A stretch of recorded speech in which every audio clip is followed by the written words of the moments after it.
Praise the Lord brothers and sisters. ఇవాళ Wednesday ప్రార్థన కూడికని ప్రార్థనతో ప్రారంభించుకుందాము. Heavenly father, dad, thank you so much. మీ బిడ్డలందరితో కలిసి తండ్రి మళ్ళీ ఇంకోసారి నీ నామాన్ని జ్ఞాపకం చేసుకోవడానికి, అలాగే నీకు ఇంకా దగ్గరగా మేము అవ్వడానికి, నీతో కమ్యూనియన్లో ఉండడానికి మీరు మాకు ఇచ్చిన అవకాశాన్ని బట్టి వందనాలు ప్రభా. సహవాసం ప్రభా ఎంత విలువైనదో, దానిలో ప్రభా మీరు మా అందరినీ శిష్యులుగా చేయడానికి ఎంతగా ఇష్టపడుతున్నారో మీరు మాకు ఇష్టాన్ని చూపిస్తున్నందుకు థ్యాంక్ యూ తండ్రి. ఆ ఇష్టాన్ని నెరవేర్చే బిడ్డలుగా మా హృదయాలను మీరే సిద్ధపాటు చేయండి. అది చేయుటకు, కార్యసిద్ధి కలుగు చేయుటకు కూడా మీరు మాలో మీ శక్తిని దయచేయమని కోరుచున్నాను. ఈ కూడిక ఫస్ట్ నుంచి లాస్ట్ వరకు నీ హోలీ స్పిరిట్తో నింపమని మా హార్ట్స్ని ఓపెన్గా తండ్రి నీ దగ్గర పెడుతున్నాం. మాతో మాట్లాడి సరిదిద్దమని కోరుచు. మాట్లాడే సిస్టర్స్ బ్రదర్స్ కూడా నీ అభిషేకం దయచేయమని కోరుచు. అత్వల రాబోతున్న ఏ స్నంబతిలాడుచున్నాను తండ్రి, ఆమెన్. ముందుగా దివ్యాశ గారు పాటలు పాడతారు.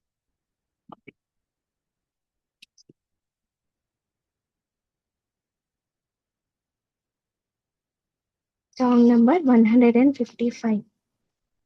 నీ మందిరమై నేనుండగా నాయందుండి నడిపించవా, నీవు తోడుండగా నాకు దిగులుండునా, నీవు తోడుండగా నాకు దిగులుండునా, వెంబడిస్తాను నిన్ను యేసువా, వెంబడిస్తాను నిన్ను యేసువా.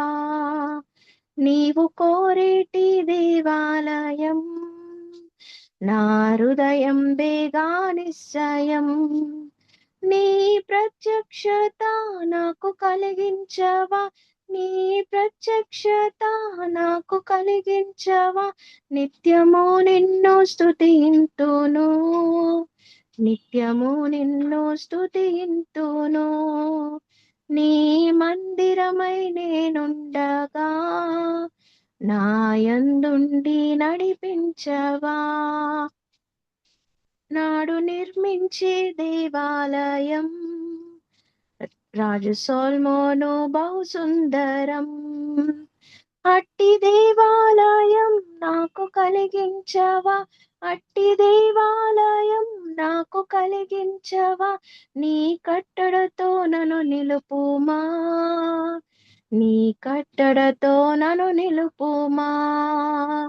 నీ మందిరమై నేనుండగా నాయందుండి నడిపించవా, అన్న ప్రార్థనలు విన్నావుగా, నేనున్నానని అన్నావుగా, నాడు సమూయేలుతో బహుగా మాట్లాడిన దేవనాతో మాట్లాడవా, దేవనాతో మాట్లాడవా.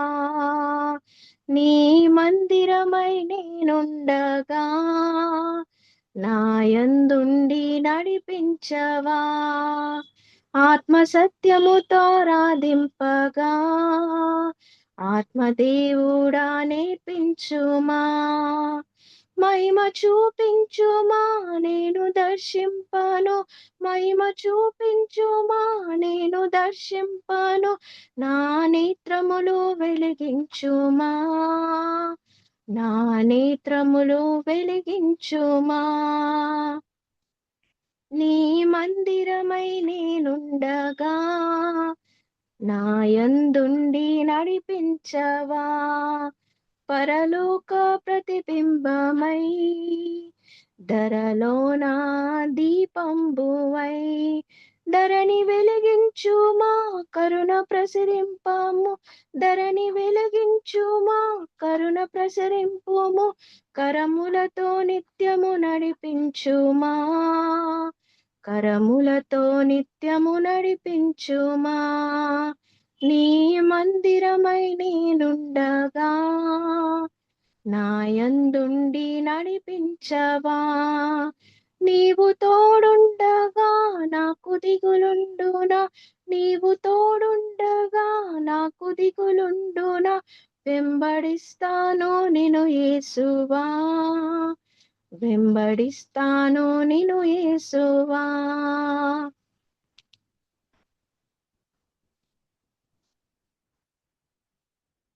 Song number 160.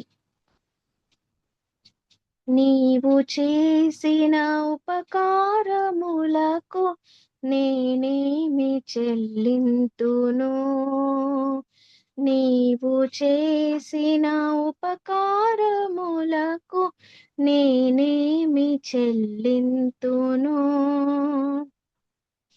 ఏడాది దూడలనా వేలాది పొట్టెల్లనా వేలాది నదులంత విస్తార తైలము నీకిచ్చిన చాలునా.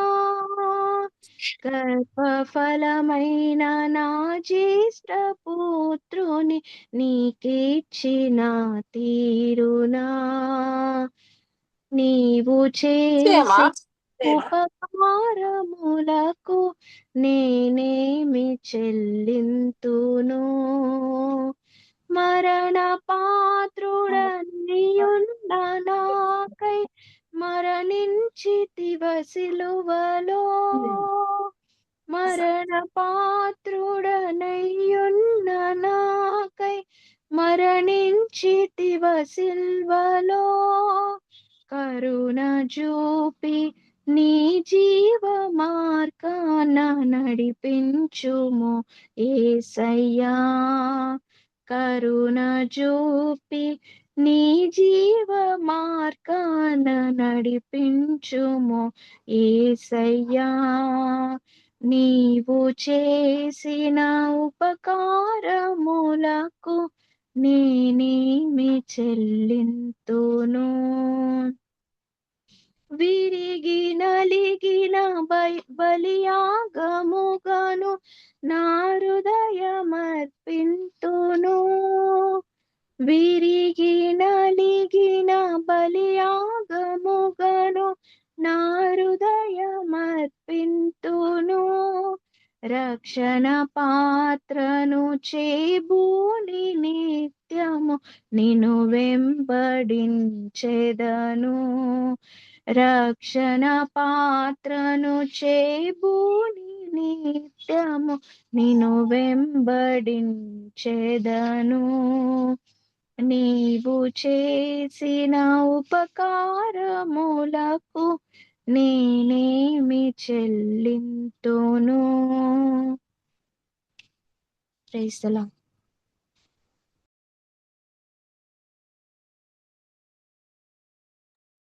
Thank you sister. ముందు విజయ్ కుమార్ అని షేర్ చేసుకుంటారు. ఆ తర్వాత Sambi sister, Sara sister, Divya sister share చేసుకుంటారు. Okay brother, thank you. Praise Lord brothers and sisters. మత్తయి సువార్త 5వ అధ్యాయం 9వ వచనంలో చూస్తే, సమాధానపరచువారు ధన్యులు, వారు దేవుని కుమారులు అనబడుదురు. దేవుడు ఈ సమాధానపరిచే వాళ్ళంటే ఆయనకి ఇష్టలంట. సమాధానం కలిగి ఉండేవాళ్ళు కానీ సమాధాన పరిచే వాళ్ళు కానీ దేవునికి చాలా ఇష్టం అంట.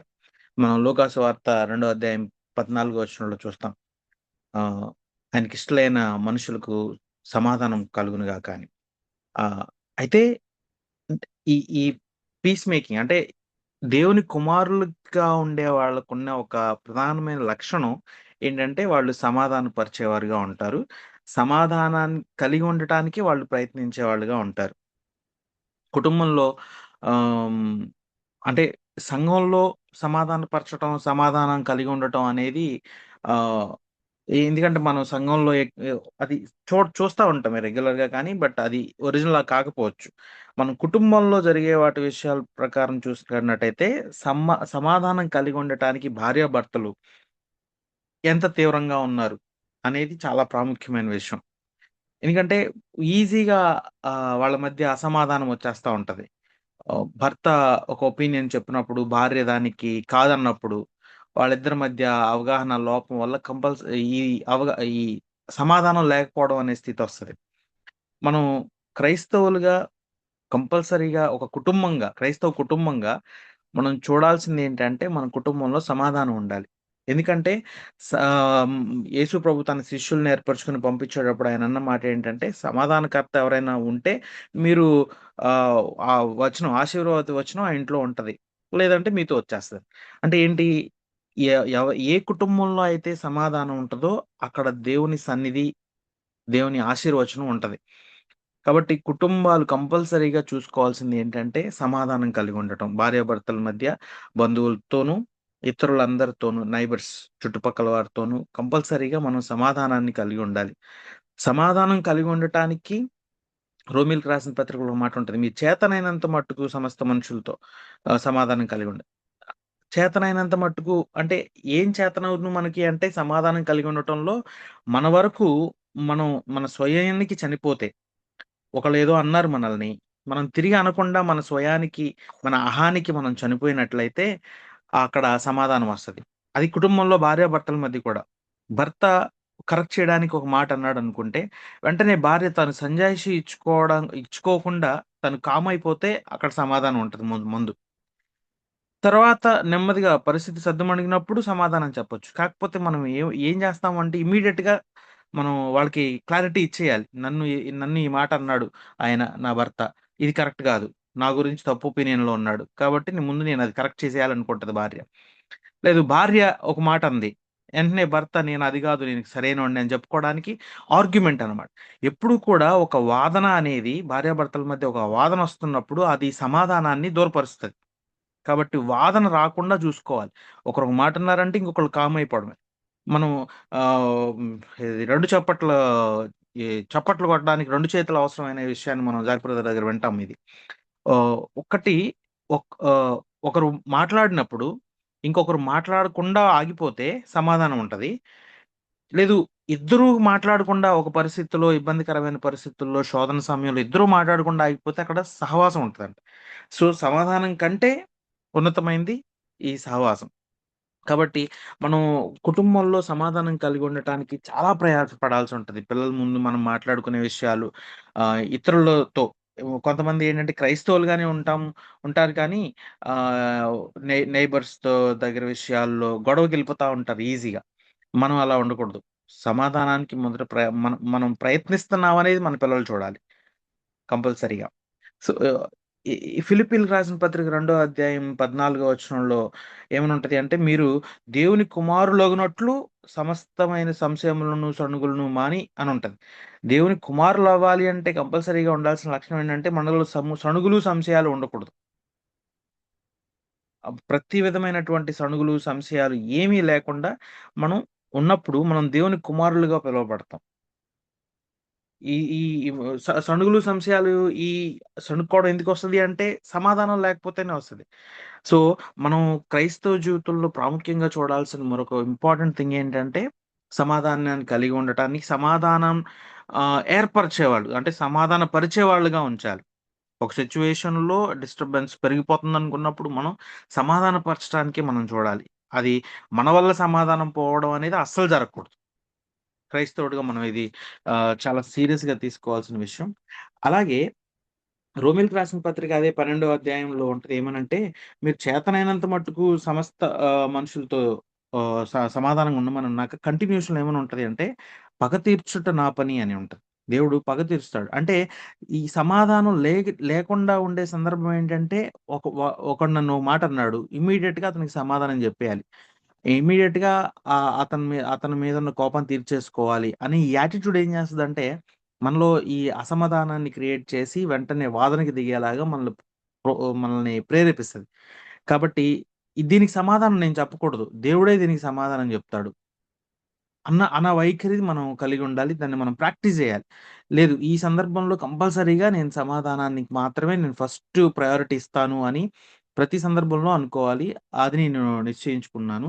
తర్వాత ఆహ్, ర రెండోది ఏంటి మనం ఆహ్, నీతి నిమిత్తం హింసించబడువారు ధన్యులు పరలోక రాజ్యం వారిదని. నీతి నిమిత్తం అంటే ప్రతి సందర్భంలోనూ ఒక అబద్ధం చెప్పకుండా ఆఫీస్‌లో లేకపోతే మనం మన కాని వస్తువులు ఏదైనా తీసుకునే విషయంలో చాలా స్ట్రిక్ట్‌గా ఉండటం. ఆ విషయంలో కఠినంగా ఉండటం అనేది దానివల్ల ఏమవుతుంది అంటే మనం పరలోక సంబంధులం అవుతామంట. దానివల్ల నీతిగా ఉండటం అనే దాని దగ్గరకొచ్చేసరికి మనం కొన్ని కోల్పోవాల్సుంటది ఈ లోకంలో కంపల్సరీగా. దాని తర్వాత మాట్లాడింది కూడా కంటిన్యూషనే దానికి. ఏంటంటే, నా నిమిత్తం అంటే యేసు నిమిత్తము జనులు గనక మనల్ని నిందించి, హింసించినట్లయితే అప్పుడు మీరు ఆనందించండి అనుంది. పరలోకమందు మీ ఫలము అధికమవును. పరలోక సంబంధులు వీళ్ళు ఈ లోకంలో వచ్చే నిందల్ని అంటే సాధారణంగా మనకి చాలా నిందలు లేకపోతే అవమానాలు ఎదురవుతాయి. కారణం ఏంటంటే, ఈ లోక సంబంధంగా మనం చేసే పనులను బట్టో, లేకపోతే మన తప్పులను బట్టో నిందలు ఎదుర్కోవచ్చు. కానీ నేను క్రైస్తవుడినైనందుకు నేను నిందలు అనుభవిస్తే గనక అది చాలా ధన్యత మనకి. నేను ఇప్పుడు క్రైస్తవ్యం ఎలా ఉందంటే ఎవరన్నా ఏమన్నా అంటే ఇమ్మీడియేట్‌గా వీళ్ళు గొడవకి దిగి ప్రొటెస్ట్ చేసి క్రైస్తవుల మీద ప్లకార్డ్‌లు పట్టుకొని తిరుగుతున్నారు గానీ నిజానికి దేవుడు ఇక్కడ చాలా క్లియర్‌గా చెప్తున్నాడు. యవనస్తులు దీన్ని చాలా స్పష్టంగా చూడాలి. మన మీద క్రైస్తవులుగా నువ్వు క్రైస్తవుడు అయినందుకు నిన్ను ఎవరైనా హింసిస్తే, నిందిస్తే నీ ఇమ్మీడియేట్ రియాక్షన్ ఏమై ఉండాలి అంటే 12వ వచనం సంతోషించి ఆనందించుడి. పరలోకమందు మీ ఫలము అధికమవును. ఓకే. దానికి మనం రెస్పాండ్ అవ్వద్దు. ప్లకార్డ్‌లు పట్టుకొని నాకు అన్యాయం జరిగింది, క్రైస్తవులకు అన్యాయం జరుగుతుంది అని ప్లకార్డ్‌లు పట్టుకోవాల్సిన అవసరం లా. ప్రార్థన చేయడమే. వారి కోసం యేసయ్య ఎలా ఎలా అయితే ఆహ్, హ్మ్, ఆయన వీరేం చేయుచున్నారు వీరెరుగరు గనుక వీరిని క్షమించమని ఎలా అయితే ప్రార్థన చేశారో, నిజంగా ఆ ప్రార్థన చాలా కష్టమైంది మనకి.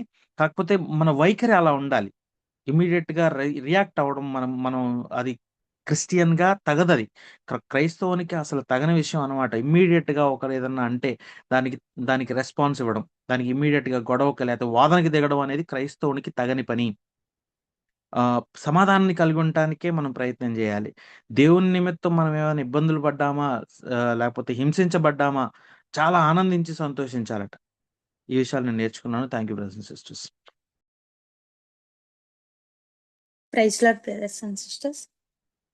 మనం గత 2 అధ్యాయాల్లో 6 మంచి లక్షణాలను చూసాము. ఇప్పుడు మిగతా 3 చూస్తున్నాము. ఫస్ట్‌ది 7వది సమాధానపరచువారు ధన్యులు, వారు దేవుని కుమారులగుదురు. సమాధానం మనం వెళ్ళి సమాధాన పడటం వేరు.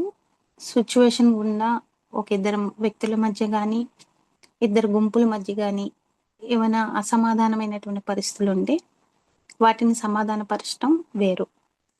అయితే సమాధానం అనేటువంటి ఈ గొప్ప లక్షణం అనేది ఆత్మ ఫలాల్లో ఒకటి. ఇది చాలా ప్రాముఖ్యమైనది. మన తప్పున్నా, తప్పు లేకపోయినా ఒక మ్యాటర్‌ని దేవుని యొక్క స్టాండర్డ్ ప్రకారం ఆయన మనసుకు నచ్చినట్లుగా వెళ్ళి సమాధాన పడటం అనేది అతి శ్రేష్టమైనటువంటి విషయం. ఒక ఇద్దరు వ్యక్తుల మధ్య గానీ, ఇద్దరు గుంపుల మధ్య గానీ సమాధానపరచడం అనేది చాలా అది చాలా పెద్ద విషయం అన్నమాట.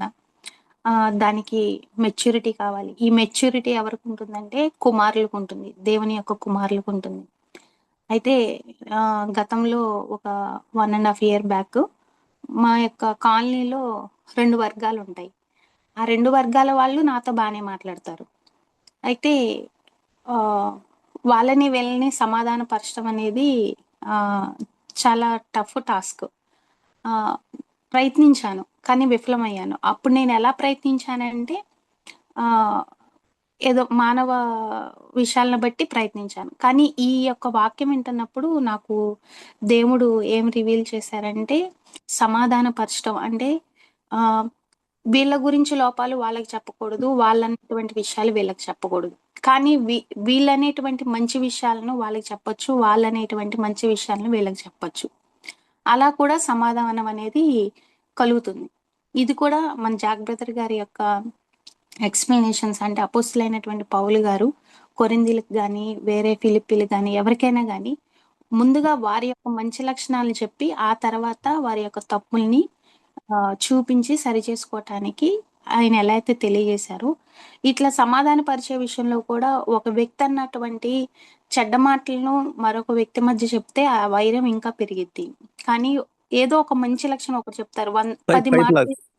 10 మాటల్లో ఒక మాటే మంచి విషయం వచ్చినా, 9 మాటలు చెడ్డ విషయాలొచ్చినా, ఆ 9 మాటల్ని మనం దేవుని యొక్క కుమారులుగా కప్పిపెట్టి, ఒక మంచి మాట ద్వారా ఇద్దరిని సమాధానపరచవచ్చు. సో, ఇలా కూడా సమాధానపరచడం అనేది చాలా గ్రేట్ విషయం. అయితే కేవలం సమాధానం కలిగి నేను ఉండటమే కాదు, సమాధానపరిచే విషయంలో కూడా దేవుడు నాకు కృపనివ్వాలని చెప్పేసి కోరుకుంటున్నాను. అయితే ఇక్కడ ఫెలోషిప్‌కి పీస్‌కి చాలా డిఫరెన్స్ ఉందని చెప్పేసి జాక్ బ్రదర్ గారు చెప్పారు. ఫెలోషిప్ అనేది ది బెస్ట్ అంట. పీస్ అనేది సెకండ్ బెస్ట్ అంట. అంటే సమాధానం అనేది సెకండ్ బెస్ట్ అంట. ఫెలోషిప్‌లో ఏముంటుందంటే ఇద్దరు వారి యొక్క స్వచిత్తాన్ని చంపుకుని ఫెలోషిప్‌లో ఉంటారు. సమాధానం అనేది ఇద్దరు వ్యక్తుల్లో ఒక వ్యక్తి తన యొక్క వాదనను లేదంటే తను అనుకున్న విషయాన్ని వదిలిపెట్టో సమాధానాన్ని వెతుకుతారంట. ఇక్కడ ఈ ఈ ఈ ఇద్దరి మధ్య ఉన్నటువంటి ఆ యొక్క వాదనని వారి స్వచిత్తానికి చనిపోతే అక్కడ ఫెలోషిప్ అనేది బిల్డ్ అవుతుంది అని చెప్పారు. అయితే మా కుటుంబంలో వచ్చేసరికి ఫెలోషిప్ లేదు. ఆ యొక్క ఫెలోషిప్ కోసం అని చెప్పేసి నేను గాడ్‌ని ప్రేయర్ చేస్తున్నాను. మా కుటుంబీకులకి రక్షణ ఇవ్వాలని.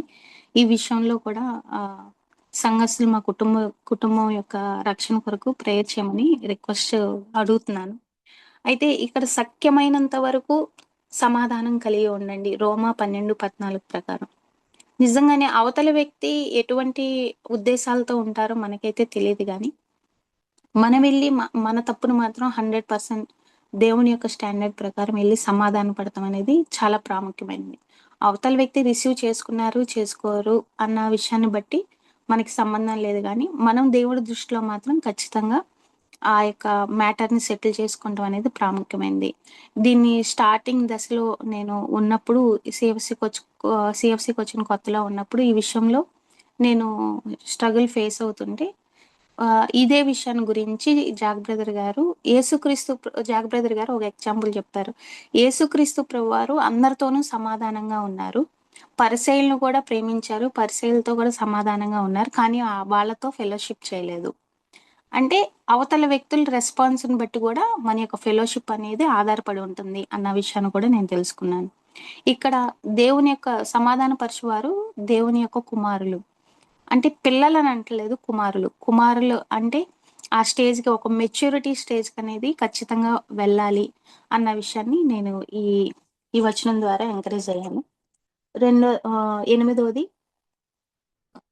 మత్తయి సువార్త 5:10 నీతి నిమిత్తం హింసించబడువారు ధన్యులు, పరలోక రాజ్యం వారిది.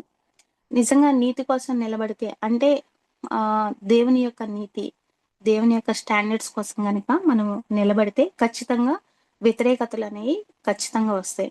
ఆ వ్యతిరేకతలకు మనం వెల చెల్లించటానికి సిద్ధంగా ఉండాలి. అలా వెల చెల్లించుకోవటానికి సిద్ధ మనసు లేకపోతే అక్కడ అంటే దేవుని యొక్క సహాయము, దేవుని యొక్క కృప మనకి తోడుగా ఉండదు. ఎప్పుడైతే వెల చెల్లించడానికి సిద్ధపడి ఉంటామో దేవుడు ఖచ్చితంగా మనకి సహాయం చేస్తారు. ఆ సహాయాన్ని బట్టి మనం నీతిగా ఉండటానికి నిజంగా అది పాసిబుల్ అవుతుంది. ఈ రీసెంట్ టైమ్స్‌లో అంటే కొన్ని ఆఫీసులు ఎలా ఉంటాయంటే ఎక్కువ బిల్స్ రాసిమ్మంటారు. లేదా ఎంప్టీ బిల్స్ ఇమ్మంటారు. ఇది కరెక్ట్ కాదు అని చెప్పేసి నేను ఒక ఆఫీస్‌లో నేను ఎంప్టీ బిల్స్ ఇవ్వనని చెప్పాను. ఆయన మొహం మీదే మీరు ఎంప్టీ బిల్స్ ఇవ్వకపోతే నెక్స్ట్ టైమ్ మిమ్మల్ని వర్క్‌కి పిలవము అని అన్నారు. ఓకే సార్ పర్లేదు, పిలవకపోయినా పర్లేదు, అది నేను ఇవ్వలేనండి అని చెప్పేసి వచ్చేసాను. తర్వాత ఆయన పిలవలేదు. అయితే ఇక్కడ హింసేం కాదు గానీ అలా ఉంటాయి. కొన్ని వెల చెల్లించాల్సినటువంటి సందర్భాలు ఖచ్చితంగా ఉంటాయి. దేవుని యొక్క నీతి కోసం నిలబడాలి అంటే. దానికి మాత్రం సిద్ధ మనసు కలిగి ఉంటే దేవుడే సహాయం చేస్తారు. దేవుడే మనకి అన్ని విషయాల్లో ఏవైతే మనకి నీడో అవి ఆయనే సమకూరుస్తూ వస్తారు. అయితే ఇక్కడ ఈ వచనం గురించి ఎక్స్‌ప్లెయిన్ చేస్తూ జాక్ బ్రదర్ గారు ఒక మాట అన్నారు. ఒక క్రైస్తవుడు ఏ విషయంలోనూ వంకరగా ఉండకూడదని చెప్పారు. అంటే ఇక్కడ క్రైస్తవుడు అంటే సెన్స్ శిష్యులు. మనం శిష్యరకం వైపు వెళ్తున్నప్పుడు ఏ విషయంలోనూ వంకర అనేది ఉండకూడదు. అంటే నీతి విషయంలో ఏ మాత్రం కాంప్రమైజ్ అనేది ఉండకూడదు. అలాగే ఎవరైతే నీతిమంతులుగా ఉంటారో వారి కొరకు దేవుడు చూస్తున్నారు. వారిని ఎందుకు చూస్తున్నాడంటే దేవుడు ఆ వచనాన్ని మీకు చూపిస్తాను. కీర్తనలు 101వ అధ్యాయము 6వ వచనం. నా యొద్ద నివసించున్నట్లు దేశంలో నమ్మకస్తులైన వారిని నేను కనిపెట్టుచున్నాను. నిర్దోష మార్గమందు నడుచువారు నాకు పరిచారకులగుదురు. దేవుని ఆయన పరిచర్యను అప్పగించటానికి నీతిమంతుల కోసం చూస్తూ ఉంటారంట. సో, ఈ అంటే మనం ఏదో నీతిమంతులుగా ఉండటం అనేది పాసిబుల్ కాదు. అది దేవుడు సహాయం చేస్తేనే అది పాసిబుల్ అవుతుంది. మనంతట మనం నీతి కార్యాలు చేయాలి, నీతిమంతులుగా ఉండాలి అంటే మన నీతి కార్యాలు, మన మంచి పనులు ఎలా ఉంటాయంటే దేవుని దృష్టిలో మురికి గుడ్డల్లాగా ఉంటాయి. కానీ దేవుడు నీతిగా నిలబడితే ఎలా ఉంటుందంటే ది బెస్ట్‌గా ఉంటుంది. అది అపోస్తలుడైనటువంటి పౌలు గారు తిమోతికి రాసినటువంటి పత్రిక మొదటి అధ్యాయంలో ఇలా రాస్తారు. 12, 13 వచనాలు. 1 తిమోతి 1 అధ్యాయము 12, 13. పూర్వము దూషకుడును, హింసకుడును, హానికరుడనైన నన్ను తన పరిచర్యకు నియమించి నమ్మకమైన వానిగా ఎంచినందుకు నన్ను బలపరిచిన మన ప్రభువైన యేసుక్రీస్తుకు కృతజ్ఞుడనై ఉన్నాను. తెలియక అవిశ్వాసము వలన చేసితిని గనక కనికరింపబడితిని. నిజంగా మనలో కూడా చాలా లోపాలున్నాయి. కానీ ఆయన యొక్క కనికరాన్ని బట్టి, ఆయన యొక్క కృపను బట్టి ఆయన మనల్ని నీతిమంతులుగా ఎంచటమే కాదు గానీ, మనం నిజంగా లోబడితే మనల్ని నీతిగా దేవుడే చేస్తారు. ఇక్కడ ఎలా అయితే పౌలు గారికి దేవుడు బలపరిచి పరిచర్ని ఎలా అయితే ఇచ్చారో, నీతిమంతుల కొరకు దేవుడు చూస్తున్నాడు. ఆయన పని కోసం చాలా మంది కావాలి. లాస్ట్ టైం మన సిస్టర్ చెప్పారు. కోత విస్తారంగా ఉంది. పని చేయటానికి పనివారు కావాలని లాస్ట్ టైం కూడా దివ్య సిస్టర్ మనకి చెప్పారు. దేవుడు కూడా యేసుక్రీస్తు ప్రభువారు చెప్పారు ఈ మాటని. సో విస్తారమైనటువంటి కోత పని ఉంది, పనివారు కావాలి. సో నెక్స్ట్ భవిష్యత్ తరాలకు కావాల్సినటువంటి యవ్వనస్తులు దీనికి చాలా చాలా ప్రాముఖ్యమైన వారు. సో ఈ నీతి విషయంలో అంటే మీ చిన్న చిన్న ఏరియాస్ లోనే నిలబడటానికి ప్రయత్నిస్తే దేవుడు సమస్తాన్ని చూసుకుంటారు. 9వది దేవుని అంటే నీతి కొరకు హింసింపబడటం వేరు, యేసుక్రీస్తు ప్రభువారి కొరకు హింసింపబడటం వేరు. యేసుక్రీస్తు ప్రభువారి కొరకు హింసింపబడ్డ ఆ స్టాండర్డ్స్ కి చాలా కష్టం. అంటే మన పూర్వీకులు, మన పెద్దలు దేవుని యొక్క నామం కొరకు, దేవుని యొక్క పని కొరకు వారు ఎన్నో హింసలు పొందారు. దేవుడి కోసం స్టాండ్ తీసుకున్నారు. అలాంటి వాళ్ళలో ఈ యొక్క అధ్యయనంలో ప్రస్తావింపబడిన వాళ్ళు స్టెఫెన్ గారు, యెషయా గారు. అయితే వీళ్ళు ఎలాగా అంటే దేవుడి యొక్క వాక్యాన్ని అంటే వీళ్ళు ప్రవక్తలంట. ఈ ప్రవక్తలు దేవుడి యొక్క వాక్యాన్ని ఎలా చెప్పేవాళ్ళంటే వాళ్ళ మనసులో వచ్చినటువంటి ఆలోచనను బట్టి, వారి యొక్క తలంపుల్లో వచ్చినటువంటి ఆలోచనను బట్టి దేవుడి మాటలు చెప్పలేదు కానీ డైరెక్ట్ గా దేవుడి నుంచి వచ్చిన మాటలను ఆ యొక్క ప్రజలకి చెప్పారంట. ఆ ప్రజల్లో ఉన్నటువంటి లోపాల విషయమే గాని, దేవుడి పట్ల వాళ్ళు నిర్లక్ష్యం చేసే విషయాల్ని చెప్పారంట. సో వాళ్ళని ప్రవక్తలు అంటున్నారు. ఆ ప్రవక్తలు ఎలాగా వ్యవహరిస్తారంటే వారి యొక్క గద్దింపులు ఎలా ఉంటాయంటే వ్యక్తిగతమైన అభిప్రాయాలను బట్టి కాకుండా, వ్యక్తిగతమైనటువంటి కోపాన్ని బట్టి కాకుండా దేవుని పట్ల ప్రేమ నుండి ఆ యొక్క గద్దింపులు వస్తాయంట. ఈరోజు నిజంగా అటువంటి ప్రవక్తని ఈ రోజుల్లో మనం కలిగి ఉండటం చాలా చాలా ధన్యత. నా దృష్టిలో మాత్రం ఆ ప్రవక్త నాకు జాక్ పున్నెన్ గారు. నిజంగా ఆయన యొక్క గద్దింపులు, ఆయన యొక్క హెచ్చరికలు ఎలా ఉంటాయంటే అవును నాదే కదా తప్పు, నేను మారాలి అన్నటువంటి రియలైజేషన్ కి తీసుకొస్తాయి. నిజంగా ఆయన బట్టి నేను ఈ వాక్యం విన్నప్పుడు నేను దేవునికి థ్యాంక్స్ చెప్పుకున్నాను. అలాగే నా విషయంలో కూడా నేను ఎవరికైనా ఏదైనా చెప్పాలంటే అది దేవుడు నాలో బర్డెన్ పెడితేనే నేను వెళ్ళి చెప్పాలి. మాటికి ఆయన జ్ఞాపకం చేస్తారు ఆ విషయాన్ని గురించి. అలా అయితేనే నేను వెళ్ళి చెప్పాలి. అది దేవుడి నుంచి వచ్చే ప్రేమ ఎలా ఉంటుందంటే ఎదుటి వ్యక్తిలో మార్పుని తీసుకొస్తుంది. నా అభిప్రాయాన్ని, నా ఆలోచన చెప్తే అది ఇంకా వారిని కఠినపరుస్తుంది. సో అలా ఉండకూడదు అన్న విషయాన్ని కూడా నేను ఈ అధ్యాయం ద్వారా నేర్చుకున్నాను. ఇవి నేను నేర్చుకున్నాను. Thank you brothers and sisters.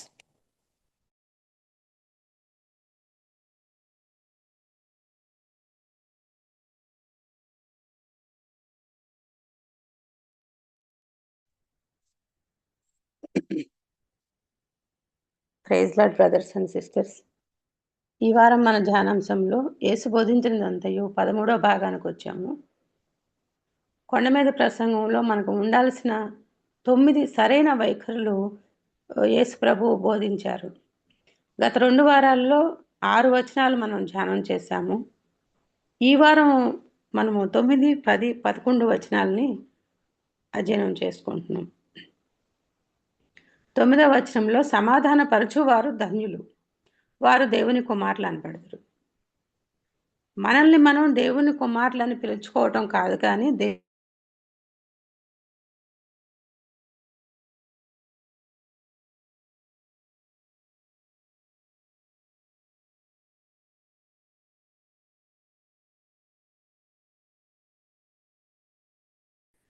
నేను కొండ మీద ప్రసంగం అయిన 5, 6, 7 అధ్యాయాలు బైహార్ట్ చేసుకున్నాను. ఇవి చాలా ముఖ్యం కాదా? నాకు ఈ వాక్యం బాగా నచ్చింది, సమాధాన పరచువారు ధన్యులని.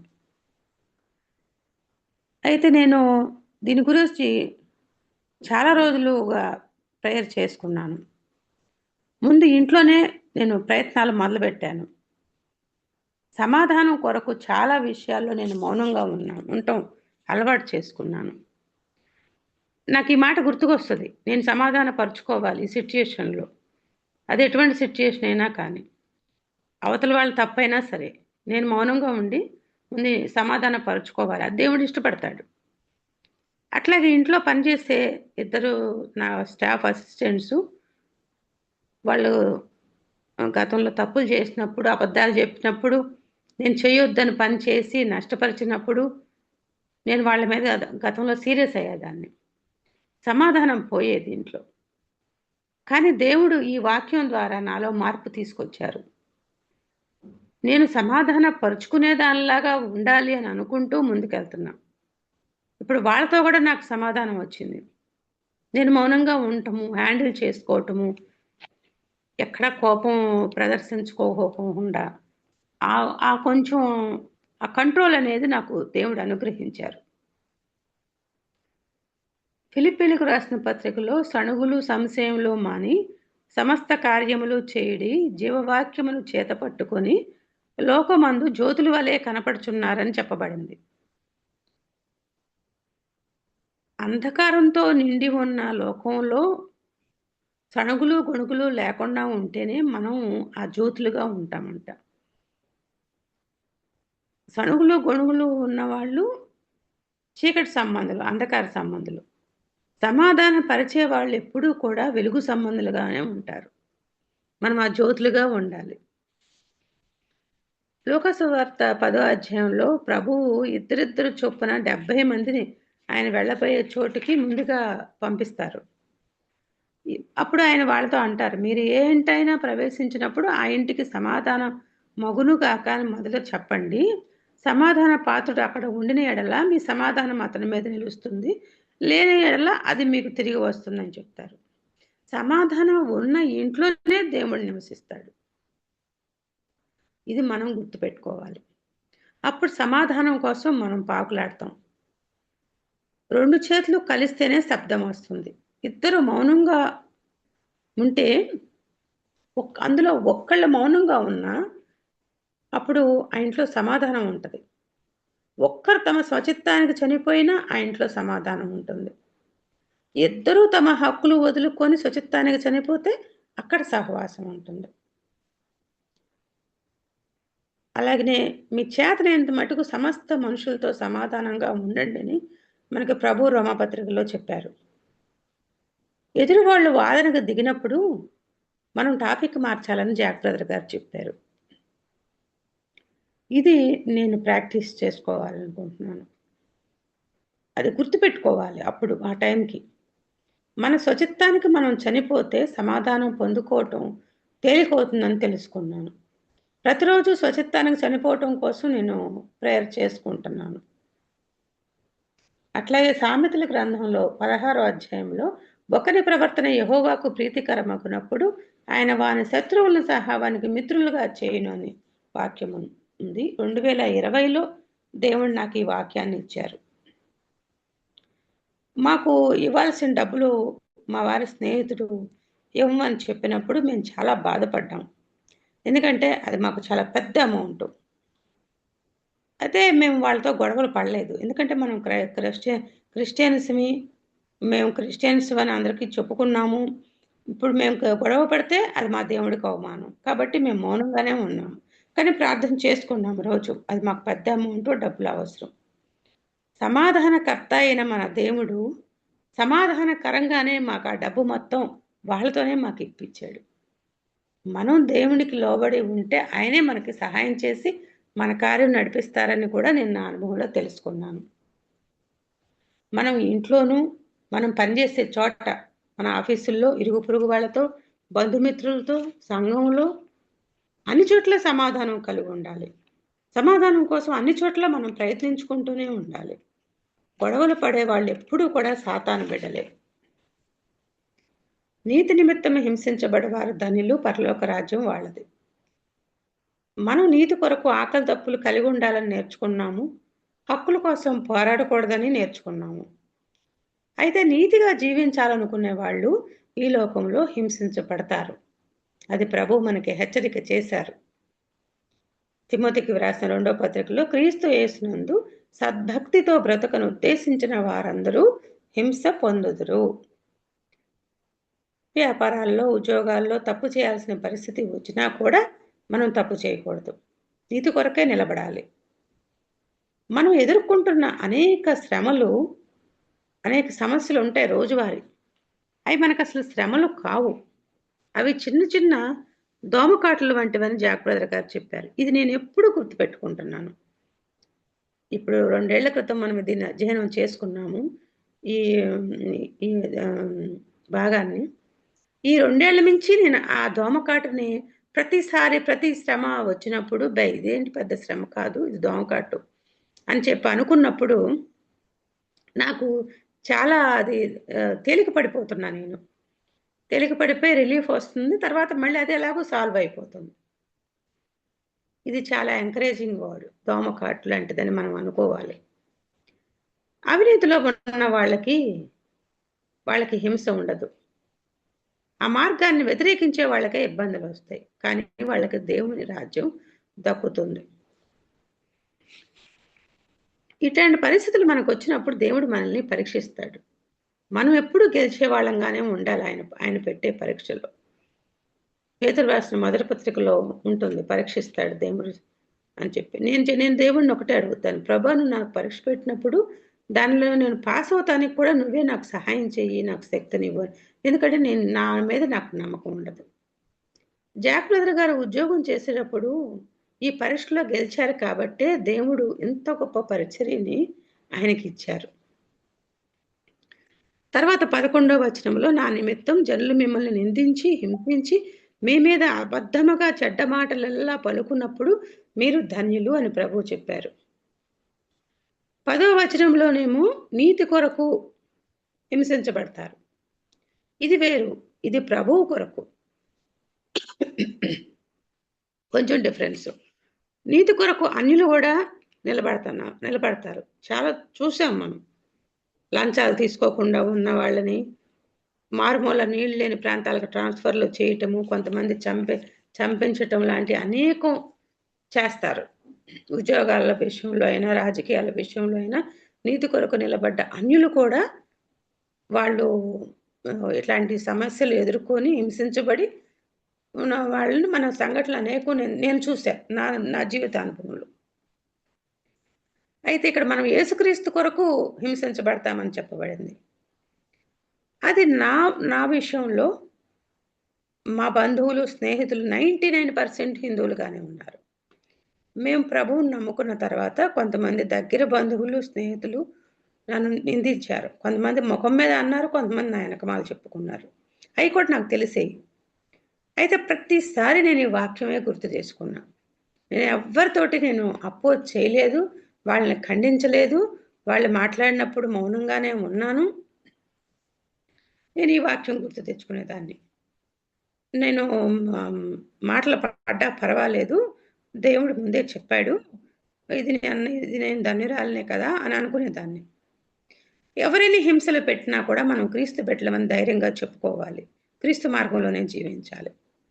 పాత నిబంధనలో నిజమైన ప్రవక్తలందరూ హింసించబడ్డ వాళ్ళే. యేషయా ప్రవక్తని రంపంతో 2గా కోసి చంపారంట. అనేక మంది క్రీస్తు కోసం హతసాక్షులయ్యారు. మనం సహించగలిగినంత కంటే ఎక్కువగా దేవుడు మనకు శ్రమలను అనుమతించడని కూడా చెప్పారు. దేవుని సహాయంతో మనం ఈ ఇరుకు మార్గంలో ముందుకు నడవాలి, నడవగలము కూడా. ఆయన ఆజ్ఞలను పాటించాలి. ఈ విషయాలు నేను నేర్చుకున్నాను. Thanks brothers and sisters.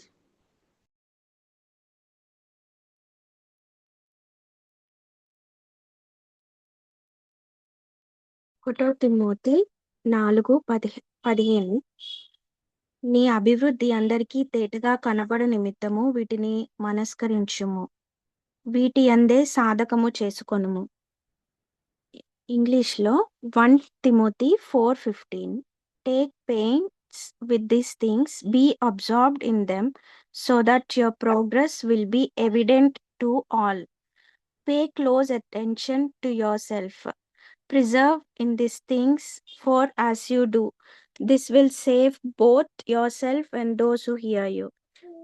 ఈ వర్స్ నిజంగానే నాకు బాగా ఎంకరేజింగ్ గా ఉంది. బియాటిట్యూడ్స్ అన్నీ కూడా మనము మెడిటేట్ చేస్తా ఉన్నాము, షేర్ చేసుకుంటా ఉన్నా. కానీ ఇవన్నీ కూడా నేను ప్రాక్టీస్‌లో పెట్టాలి అని చెప్పి ఎన్ఎస్పి వర్షన్‌లో take pains with these things అనుంది. రైచస్ కానీ, మార్న్ చేయటం కానీ, పీస్ మేకింగ్ ప్రతి ఒక్కటి నిజంగా ఒక్కొక్కటి చాలా డీప్‌గా మనము ధ్యానిస్తే చాలా థింగ్స్ గాడ్ మనకి మన లైఫ్‌లో నుంచి నేర్పిస్తా ఉంటారు. ఇది వినటమే కాదు కానీ క్రైస్ట్‌ని ఫాలో అవ్వాలి ఒక డిసైపుల్‌గా అంటే నేను ఇవన్నీ కూడా ప్రాక్టీస్ చేయాలి. నా లైఫ్‌లో, నా ఫ్యామిలీ లైఫ్‌లో, నా పిల్లల దగ్గర, నా నైబర్స్ దగ్గర, నా లైఫ్‌లో గాడ్ నాకు ఎవరినిచ్చినా కూడా అన్ని థింగ్స్ ఇవన్నీ కూడా నేను చెక్ చేసుకుంటా ఉండాలి అని చెప్పి. ఇంకొకటి లూక్ 10:23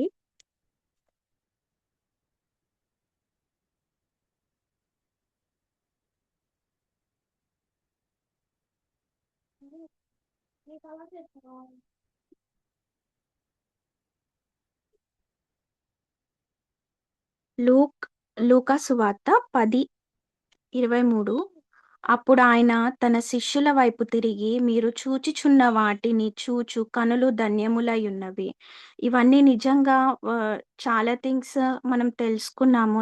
నేను తెలుసుకున్నాను. నిజంగా ఈ మెసేజెస్ విని నా లైఫ్‌లో గాడ్ చెప్పినవి నిజంగా నేను వరల్డ్‌లో ఉన్నప్పుడు ఇవన్నీ నాకు తెలీదు. జస్ట్ క్రిస్టియన్‌గా ఉండాలి, చర్చ్‌కెళ్ళాలి అనే తెలుసు. కానీ ఇవన్నీ కూడా మన కనులు ఓపెన్ చేసి గాడ్ ఇవన్నీ నేర్పిస్తా ఉన్నారు.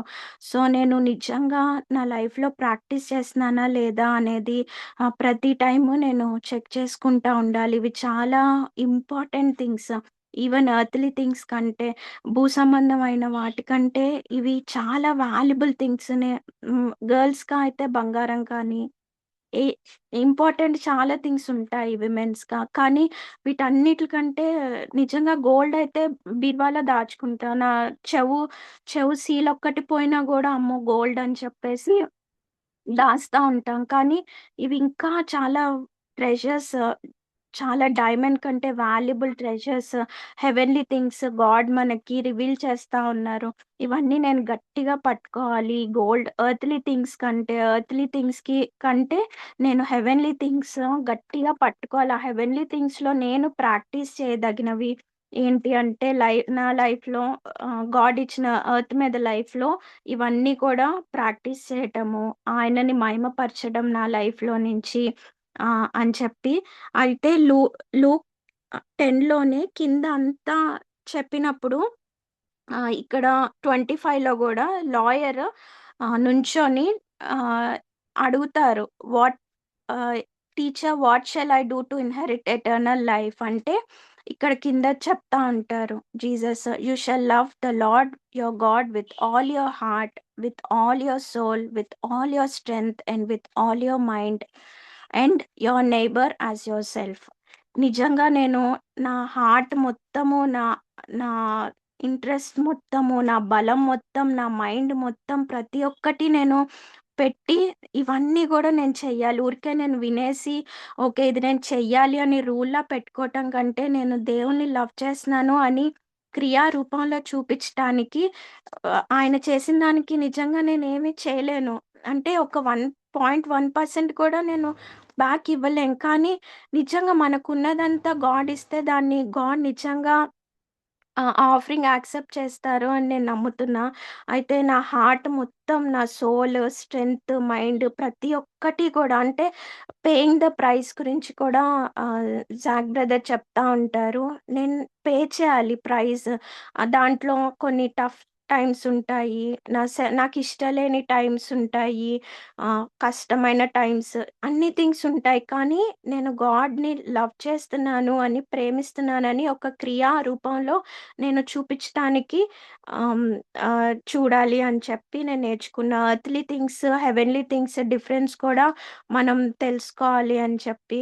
అయితే హెవెన్‌లీ థింగ్స్ నేను గట్టిగా పట్టుకోవాలి. ఎందుకు అంటే ఇవన్నీ ఖాళీ బూడిదయిపోయాయి. ఎర్త్‌లీ థింగ్స్ అన్నీ కూడా కాలిపోయేవి.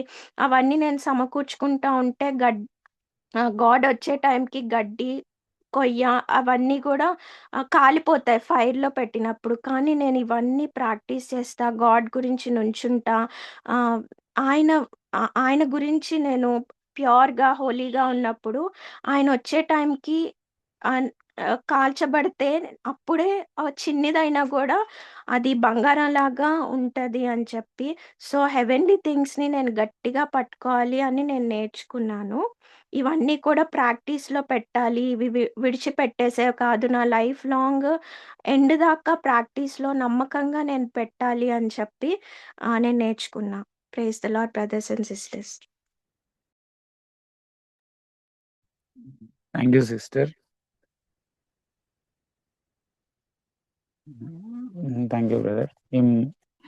ఈ మనము బియాటిట్యూడ్స్ వింటున్నాము. నేను ఈ బియాటిట్యూడ్స్ వింటున్నప్పుడు ఏమవుతుందంటే గనక గమనించారో లేదో నాకు తెలీదు కానీ నేనైతే గాడ్ నాతో గమనించింది ఏంటంటే, ఈ బియాటిట్యూడ్స్ చదివినంత సేపు ఏంటంటే ఇప్పుడు ఇవాళ 3 వర్సెస్ చూద్దాం. ఏంటంటే గనక blessed are those who are peacemakers, they shall called be the sons of God. అంటే ఏంటంటే ఎవరైతే మరి సమాధాన పడతారో వాళ్ళు దేవుని కుమారులు అనబడతారు. నువ్వు సమాధాన పడాలి అనుకుంటున్నావు. కానీ దేనికోసం సమాధాన పడాలనుకుంటున్నావు? నేను దేవుని కుమారుడు అని పిలువబడాలి కాబట్టి సమాధాన పడతాను. ఒకవేళ దేవుని కుమారుడు అని పిలువబడను లేదా అనే వర్డ్ లేకపోతే గనుక నువ్వు సమాధాన పడతావా? గాడ్ నన్ను అడిగిన మాట అది. దేవుని కుమారుడు అని పిలువబడాలి. ఎందుకంటే అది చాలా బాగుంది. నేను దేవుడు కుమారుడినంట. సో, దానికోసం నేను పీస్ ఎంతైనా పర్స్యూ చేస్తా. నిజంగా చెప్పాలంటే అది సెల్ఫిష్ డిజైర్. ఇంకా చెప్పాలంటే స్వార్థం మనకది. ఎందుకంటే నేను దేవుని కుమారుడిని అని అనబడాలి కాబట్టి నేను పీస్ పర్స్యూ చేస్తా. గాడ్ నాతో చెప్పింది ఏంటంటే, కుమారుడు అనబడినా అనబడకపోయినా నువ్వు నిజంగా నేను పీస్ పర్స్యూ చేయమంటే నువ్వు చేస్తావా? గాడ్ నన్ను అడుగు. నేను అన్నాను గాడ్ ఖచ్చితంగా. ఇంకోటి తర్వాత నెక్స్ట్ క్వెషన్ తర్వాత పైన చూస్తే గనుక ఎందుకు నేను ఇలా చెప్తున్నాను అంటే గనుక గాడ్ నాతో కొన్ని విషయాలు మాట్లాడినప్పుడు నేను అనుకున్నా. పైన మనం 6వ వచనంలో చూస్తే ఏమనుంటదంటే గాడ్ బ్లెస్ ది కాదు పైన ఉంటది. 5వ వచనంలో ఏమని ఉంటదంటే, those who are humble and meek, blessed are those humble and meek. సాత్వికులు, దీనులు ఈ లోకాన్ని స్వతంత్రించుకుంటారు అని ఉంది. ఈ లోకంలో సాత్వికంగా, దీనంగా నడిచిన వ్యక్తి ఎవరు అంటే గనుక యేసుక్రీస్తు ప్రభువారే. మరి యేసుక్రీస్తు ప్రభువారు ఈ లోకాన్ని స్వతంత్రించుకున్నారా అంటే నిజంగా చెప్పాలి అంటే ఈ లోకాన్ని ఆయన ఏం స్వతంత్రించుకోలే. ఆయన ఈ లోకంలో ఏమీ సంపాదించుకోలే. ఆఖరికి ఆయన చనిపోయేటప్పుడు ఏమీ లేదు. ఆయనకు సొంత సమాధి కూడా లేదు. కానీ చాలామంది ఏంటంటే నేను చాలా దీనంగా ఉంటాను, తగ్గించుకుంటాను. ఎందుకంటే ఈ లోకంలో నాకు కావాల్సినవన్నీ దేవుడు నాకు ఇస్తాడు కాబట్టి నన్ను నేను తగ్గించుకుంటాను. కానీ జీసస్ క్రైస్ట్ స్వతంత్రించుకుంది ఏంటి అంటే గనక ఈ లోకంలో సంఘాన్ని స్వతంత్రించుకున్నారు ఆయన. ఆయన ఇన్హెరిట్. ఈ లోకంలో ఆయన ఏంత సంపాదించుకున్నారంటే సంఘాన్ని. కానీ ఈరోజు మనం ఎర్త్‌ని ఇన్హెరిట్ చేయాలి అని చెప్పి హంబుల్‌గా ఉంటాను, మీక్‌గా ఉంటాను అంటే గాడ్ చెప్పారు, you are such a hypocrite. వేషధారివి నువ్వు. ఎందుకంటే నీకు సెకండ్ కావాలి. అంటే ఏంటంటే ఇక బియాటిట్యూడ్స్‌లో ఉన్న సెకండ్ ఇవన్నీ కావాలి నీకు. తర్వాత ఏమని ఉంటదంటే పర్సిక్యూట్ అయితే గనక నువ్వు దేవుని రాజ్యాన్ని స్వతంత్రించుకుంటావు. ఎందుకు నువ్వు పర్సిక్యూట్ అవ్వాలనుకుంటున్నావు? ఎందుకు రైచియస్‌గా జీవించాలనుకుంటున్నావు? ఎందుకు నీతిగా జీవించాలనుకుంటున్నావు అంటే హెవెన్ కావాలి నాకు. హెవెన్లీలో అంటే ఒక బైబిల్ నాకు బాగా అర్థం అవ్వాలి. లేదు అంటే నేను ప్రేయర్ చేస్తే నాకు ఆన్సర్ రావాలి. లేదు నేను నా బిడ్డల గురించి ఏదైనా రిక్వెస్ట్ అడిగితే ఆ రిక్వెస్ట్ ఫుల్‌ఫిల్ అవ్వాలి. అది నిజంగా మనం శిష్యులమా కాదా అని ఒక్కసారి నాకు అనిపించింది. ఎందుకంటే మనం శిష్యుల గురించి చదివేటప్పుడు ఫస్ట్ ఏం చదివాము? శిష్యులకు ఉండే 3 డెఫినిషన్స్ ఏంటి అంటే గనక దాంట్లో ఒక డెఫినిషన్ ఏమని ఉంటదంటే, if you are my disciple you have to forsake all your positions. అంటే ఏంటంటే నువ్వు నా శిష్యుడు కానేరని యెడల నీ కలిగి ఉన్న సమస్తమును నువ్వు విడిచిపెట్టాలి అనుంది. మరి ఈ బియాటిట్యూడ్స్‌లో ఉన్న సెకండ్ పార్ట్స్ అన్నీ మనం విడిచిపెట్టామా? దేవా! నీ కుమారుడు అనబడినా, నేను అనబడకపోయినా ఖచ్చితంగా నువ్వు అంటావు నాకు తెలుసది. దాని గురించి నాకు అనవసరం. నువ్వు ఎలా పిలుస్తావో నాకు అనవసరము. నువ్వు నన్ను పీస్‌లో ఉండమంటే నేను ఉంటానంతే. నేను కుమారుడిని అనబడతానని ఉంటాను. లేదు అంటే గనక నేను ఒక మంచి స్పిరిచ్యువల్‌గా నన్ను ఒకళ్ళు చూస్తారని ఉంటాను. నో. అసలు నాకంటూ ఏ మంచి లేదు. ఎందుకంటే రీసెంట్‌గా అన్న మన సండే టెస్ట్‌మనీ గూడా చెప్పారు. ఏమని చెప్పారు అంటే గనక, నేను సంఘంలోంచి వెళ్ళిపోతాను. ఇదే నా లాస్ట్ డే అని నేను డిసైడ్ అయిపోయా. అంటే ఏంటంటే ఆయనేంటంటే వాక్యం చెప్పారు. వేరే వాళ్ళకేంటంటే ఆ వాక్యం కరెక్ట్‌గా అర్థం అవ్వల. వాళ్ళు జెలసీతోటో ఏదో ఏదో హార్ట్‌లో ఏదో పెట్టుకొని ఏంటంటే ఇది నాకు కావాలని నాకే ఎగనెస్ట్‌గా చెప్పారు అని చెప్పారు. అన్నయ్య ఏంటంటే డిసైడ్ అయ్యారు. నేను గాడ్ కోసం చేశాను నేనిది. ఇది నేను నేను నా వర్డ్ మీద నేను నిలబడుతున్నాను అని చెప్పారు. అంటే ఏంటంటే ఇది నేను సత్యంగా మాట్లాడాను. దేవుని వాక్యాన్ని విరుద్ధపరచలేదు నేను. నేను కరెక్ట్‌గా మాట్లాడాను. మాట్లాడినప్పుడు ఏంటంటే దానికి మనం ఇక్కడ చూస్తే ఏమనుందంటే మనం స్వతంత్రించుకుంటాం అనుంది. కానీ అక్కడ అన్న టెస్టిమనీ విన్నప్పుడు నాకిలా అర్థమైంది. ఏంటంటే అన్న ఏం డిసైడ్ అంటే చర్చ్‌లో నేను ఉన్నా లేకపోయినా గాడ్ నాకు ఇచ్చిన వాగ్దానం మీద నేను నిలబడతాను. అంటే నాకు చెప్పిన వర్డ్ మీద నేను నిలబడతాను. ఒకవేళ అన్నని గనక మారెడ్డి బ్రదర్ ఉంచకపోతే still he will stand on that word. నాకు తెలుసు అన్న గురించి. అంటే నాకేం అర్థమైందంటే గనక అంటే దేవుడు అద్భుతంగా ఇంకో కార్యం చేశారు. కానీ ఏంటంటే అన్నని ఎల్డర్ చేశారు. అది సెకండరీ థింగ్.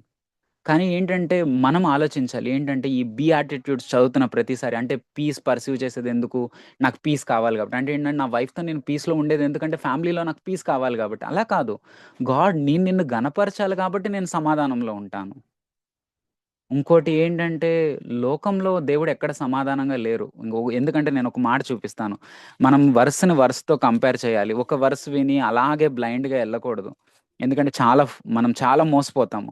మత్తయి సువార్త 10వ అధ్యాయము 34వ వచనంలో మీరు చదివితే గనక, ఈ లోకంలో నేను సమాధానం ఇవ్వటకు రాలేదు. యేసుక్రీస్తు ప్రభువారు చెప్తున్న మాట. ఒక పక్కేమో సమాధానంలో ఉండమని యేసుక్రీస్తు ప్రభువారే చెప్తున్నారు. ఇంకో పక్కేమో సమాధానం ఇవ్వడానికి రాలేదు అని యేసయ్య చెప్తున్నాడు. ఇదేంటి వేరువేరుగా ఉందా అంటే లేదు. 2 గాడ్ క్లియర్‌గా మాట్లాడుతున్నారు. ఎందుకంటే లాస్ట్ టైమ్ మనం మెసేజ్ కూడా లోక సంబంధులతోటి ఆత్మీయ సంబంధం కలిగిన వాళ్ళకి ఎప్పుడు పీస్ ఉండదు వాళ్ళకి. అంటే మతానుసారులకి, వాక్యానుసారులకి ఎప్పుడు పీస్ ఉండదు. ఆళ్ళ మధ్యలో ఎప్పుడు క్లాషే ఉంటది. అందుకే పరిసయ్యులకి, సిన్నర్స్‌కి అందరు పాపులకి యేసుక్రీస్తు ప్రభువారితో పీస్ ఉన్నారు. కానీ పరిసయ్యులతో ఎప్పుడు పీస్ లేదు ఆయనకి. ఆయన ఆళ్ళు ఏది చెప్పినా దానికి అపోజిట్‌గానే చేసేవాళ్ళు యేసయ్య. మీ మీ నీ శిష్యులు చేతులు కడుక్కోవట్లేదు అన్నం తినేటప్పుడు అంటే ఖచ్చితంగా కడుక్కోవద్దనే చెప్పేవాడేమో.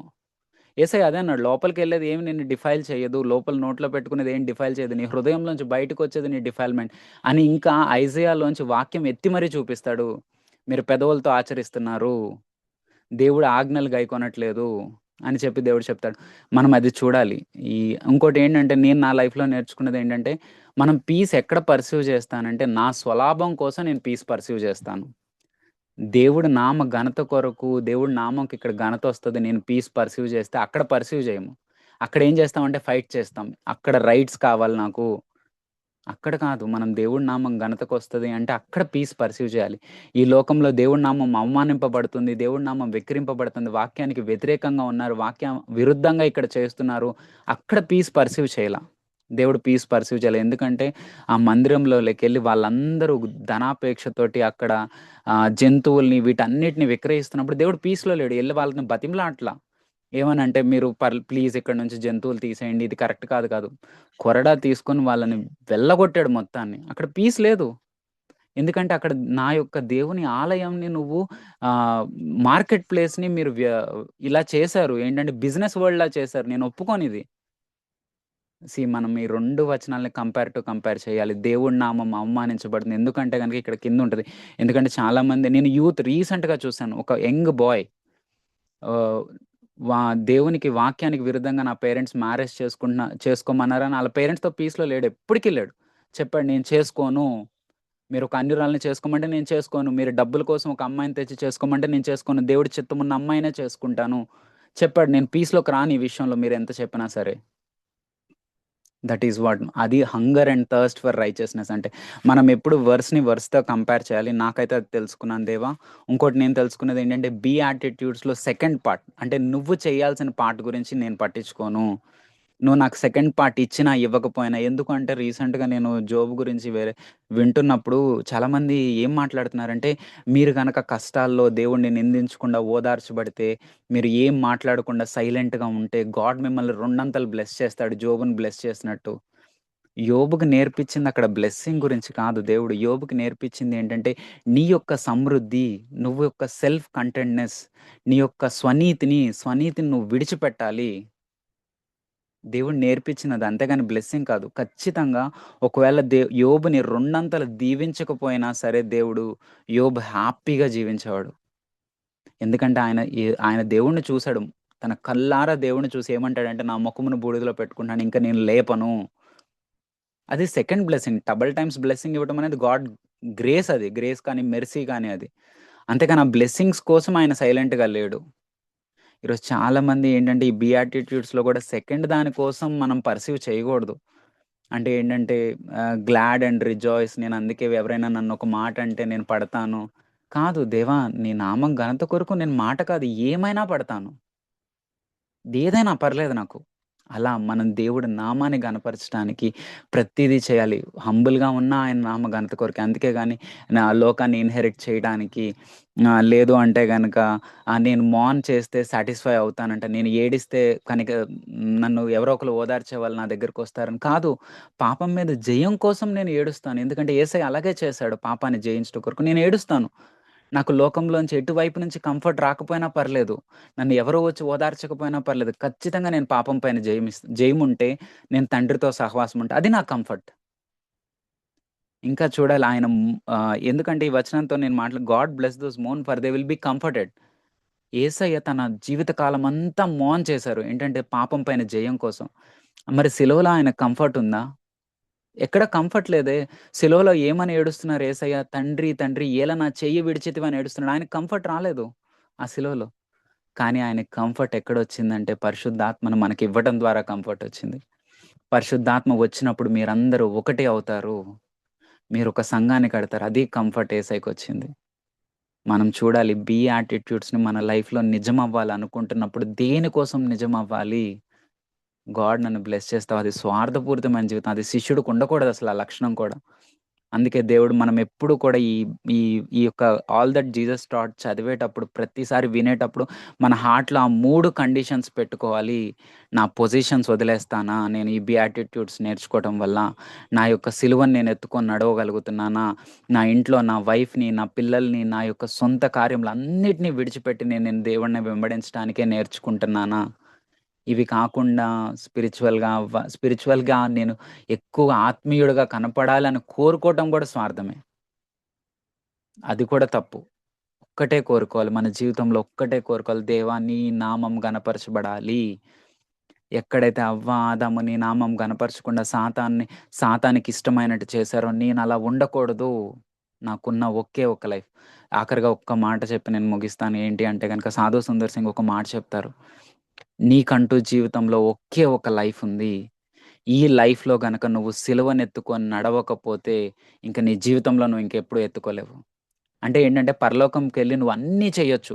ఈ లోకంలో చేసేవన్నీ కూడా నువ్వు పరలోకం వెళ్లి అన్నీ చేయొచ్చు. కానీ ఒక్కటి చేయలేవు. అదేంటంటే సిలువనెత్తుకొని నడవటం. ఈ లోకంలో మనకున్న ఒకే ఒక్క జీవితం. మనం గనక సిలువనెత్తుకొని, మనల్ని మనం విరగ్గొట్టుకొని, తగ్గించుకొని, దేవా నాకు ఏమీ వద్దు. నా మొక్కుమును బూడిదలో పెట్టుకుంటా. నీ నామాన్ని ఘనపరచుకోండి అని చెప్పలేకపోతే గనక ఇంకో ఛాన్స్ రాదు. ఒకసారి ఈ లైఫ్ అయిపోయిందంటే ఇంకో ఛాన్స్ రాదు. దేవుడి దగ్గరికెళ్ళి దేవా నేను ఇప్పుడు నీ గురించి తెలుసుకున్నాను.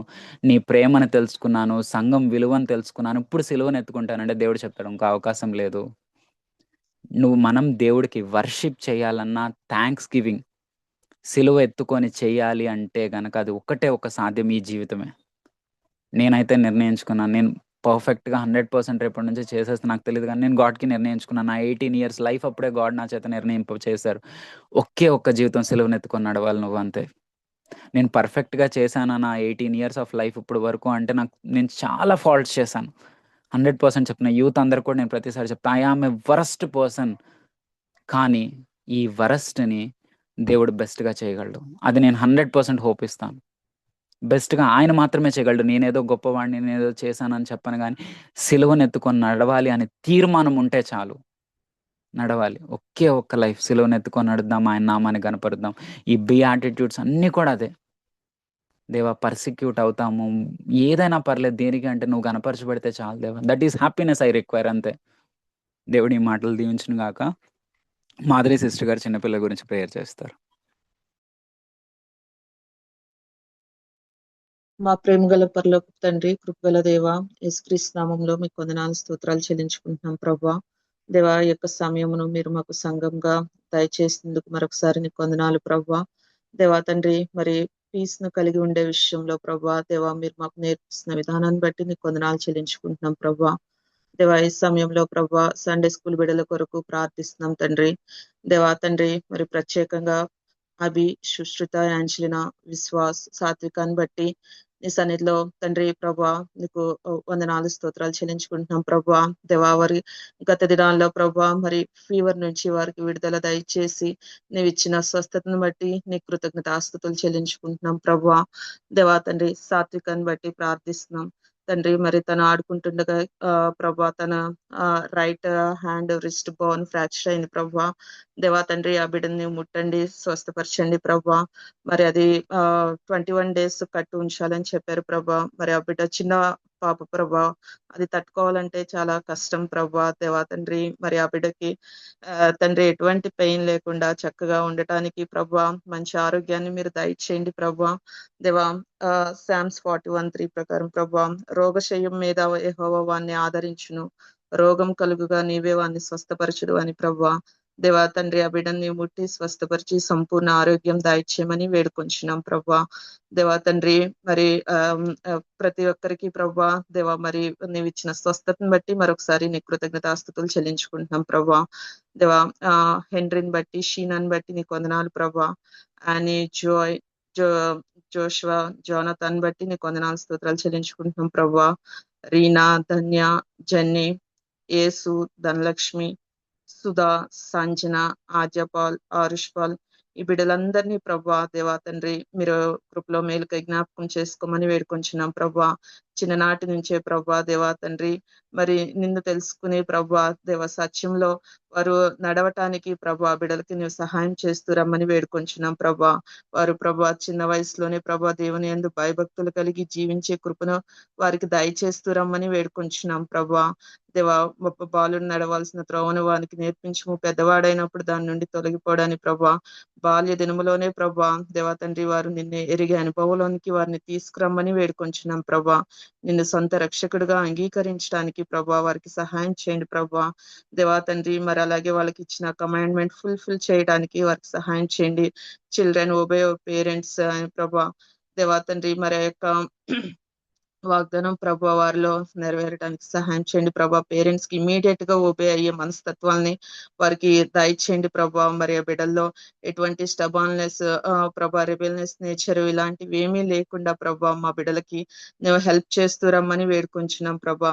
ప్రతి ఒక్క సమయంలో అన్ని టైమ్స్ లోను ప్రభా వారు హానెస్ట్ గా ఉండటానికి ప్రభా దేవా ఎలాంటి పరిస్థితుల్లో అయినా ప్రభా దేవా తండ్రి వారు నిజంగా సత్యాన్ని మాట్లాడటానికి వారికి సహాయం చేస్తూ రమ్మని వేడుకొంచున్నాం ప్రభా. ఈ విషయంలో సాతాను ఎక్కడ వారిని మోసపుచ్చకుండా ప్రభా దేవా తండ్రి దేవా ఎవరు చూసినా చూడకపోయినా దేవుడు మమ్మల్ని చూస్తున్నాడు అని గ్రహింపులోనికి వారిని తీసుకువచ్చి ప్రభా దేవా హానెస్ట్ గా ఉండటానికి వారు హెల్ప్ చేయమని వేడుకొంచున్నాం ప్రభా.